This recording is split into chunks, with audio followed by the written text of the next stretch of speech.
ముఖ్యమంత్రి చంద్రబాబు నాయుడుతో క్యాంప్ కార్యాలయంలో వైకాపా ఎమ్మెల్యేలు ప్రత్యేకంగా భేటీ అయ్యారు. నియోజకవర్గ సమస్యలు, అభివృద్ధి నిధులపై చర్చించారు. అభివృద్ధిలో ప్రతిపక్షాలను కూడా పరిగణలోకి తీసుకోవాలని సీఎంను కోరారు. నోట్ల రద్దు వల్ల ప్రజలు ఎదుర్కొంటున్న ఇబ్బందులను ఆయన దృష్టికి తీసుకువెళ్లారు.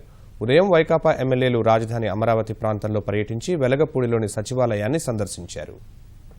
సభ్యులందరూ కూడా చాలా ఇబ్బందులు పడుతూ ఉన్నారు. నియోజకవర్గాల్లో ఈ 2.5 సంవత్సరంలో ఏ ఒక్క శాసనసభ్యుడికి కానీ లేదా వైఎస్ఆర్ కాంగ్రెస్ పార్టీ తరఫున గెలిచిన జడ్పీటీసీలకు కానీ జిల్లా పరిషత్ నుంచి ₹1 కూడా నిధులు ఇవ్వడం లేదు.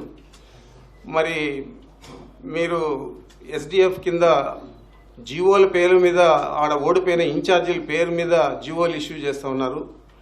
ఇది మంచి పద్ధతి కాదు ప్రజాస్వామ్యంలో. అంతకంటే ఎక్కువగా మీరు 20 మంది శాసనసభ్యులను వైఎస్ఆర్ కాంగ్రెస్ పార్టీ నుంచి చేర్చుకోవడం జరిగింది. ఈ విధంగా చూస్తే 20 మంది శాసనసభ్యులకు మీరు ప్రలోభ పెట్టే విధంగా వర్కులు కానీ పెన్షన్లు కానీ మంజూరు చేయడం జరిగింది. మరి ప్రజాస్వామ్యంలో ఇది మంచి పద్ధతి కాదు. మీరు గతంలో 9 సంవత్సరాలు ముఖ్యమంత్రిగా ఉన్నప్పుడు బాగానే పనిచేస్తూ ఉన్నారు. ప్రతిపక్ష శాసనసభ్యులకు కూడా గౌరవం ఇస్తూ ఉన్నారు. ఈరోజు మీరు ఈ 2.5 సంవత్సరంలో ముఖ్యమంత్రి అయిన తర్వాత చాలా మారిపోయినారు. ప్రజాస్వామ్యయుతంగా గెలిచిన శాసనసభ్యులను గౌరవించడం లేదు.